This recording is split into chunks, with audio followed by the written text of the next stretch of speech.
So in this video, we're going to take our drawing one step further. So I want you to be able to see my photograph here and how I've changed and altered my drawing since you saw it in the last tutorial. So my original line, that outer line, was here, and my original bottom part of the ellipse was here. However, when I started to put in my model on the outside of the jar here, using some of the mark making and slightly tonal range to make that look more three-dimensional, what I realised was in my drawing I hadn't really left enough space to be able to get this part of the head into the jar. So you can see that I've raised those lines up. I've raised this line to here and this line to here. And then I've moved those shards of reflection up a little bit. So that I'm not confused, I'm going to rub these areas out. But I wanted to show you how useful it is when the proportions of a drawing are not quite right and we have to change them as we go through the process of recording.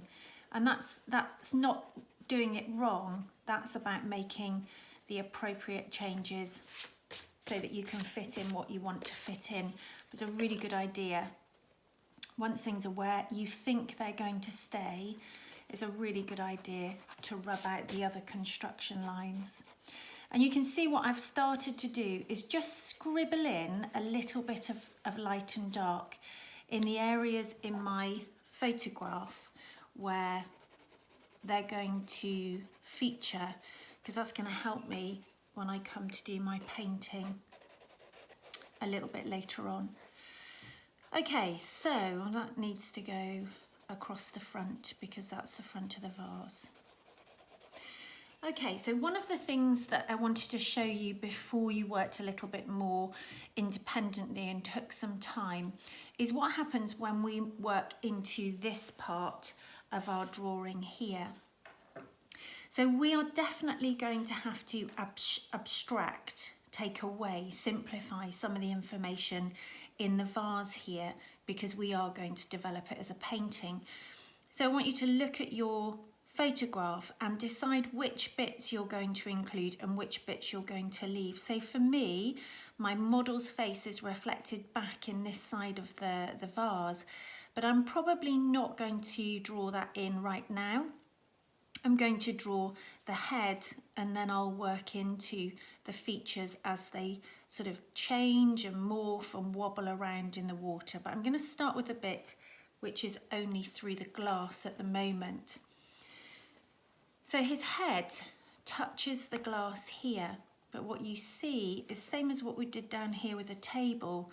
The hairline and the top of his head is going to change.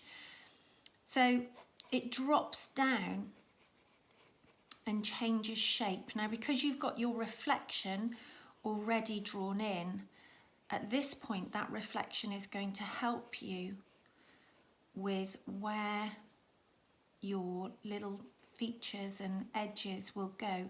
Just here, the hairline disappears. So I'm using what I know as well as what I see here, because I know that hair needs to stop, and I know when I start to paint, if I don't stop it, it's going to look really strange. And I'm going to come all the way across, bearing in mind that I've got this hairline here on the outside of the vase, and I'm going to make it match, even though it's going to jump up a little bit. Keeping those lines nice and organic and fluid. And you can see my model's hair now goes across the vase shape here. And if I come back to the edge of the head can come in here. I'm starting to notice there's another ellipse here, and it's the surface of the water within my vase. So that's useful at this point as well, because I can see that my model's head disappears into that shape. I need to make it go right to the edges, and then almost a monobrow really is starting to form across the entire shape of the vase. So I can see the edge of that eyebrow here,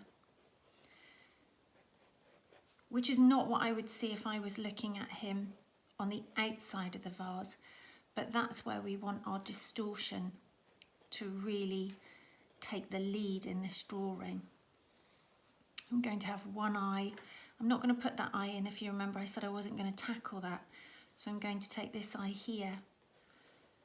And whilst I'm drawing it, I'm thinking about what we did in class when we did our own identity drawings and how we know that the eyelid sits above the coloured part of the eye, and the coloured part of the eye is quite large and quite dark in comparison to the tone of the skin.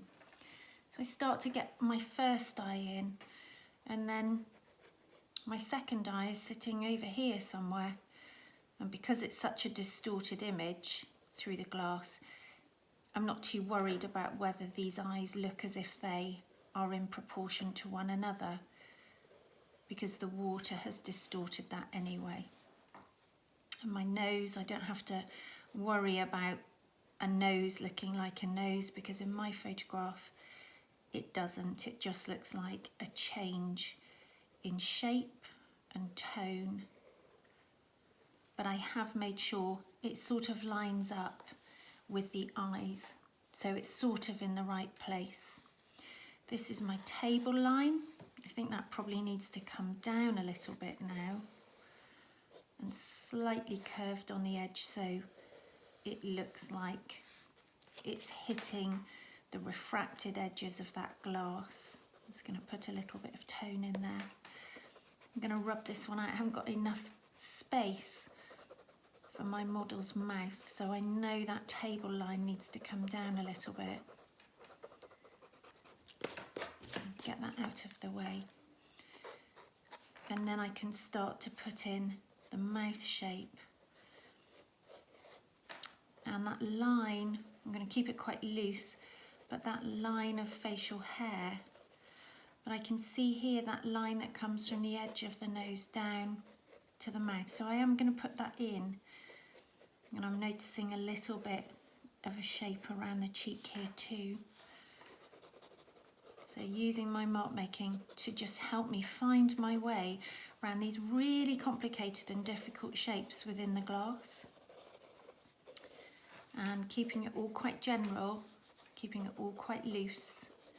And I know this is the table, so I know that face is now going to disappear because I've got the edge of the table in front. Remember those reflections that come on the top, on the front edge of your vase. They're really important because they're going to make this surface look like glass. And that's going to help you get a really nice, sharp painting when you come to paint. And again, as the drawing develops, you'll start to notice different shapes of reflection as you add to your drawing and you put whatever is in the glass and is distorted, you'll put that into the drawing, and that will help you to get that front edge. So work through it, take your time, make your decisions, don't panic, and let's see if we can get this pencil drawing completed, ready to add in some colour.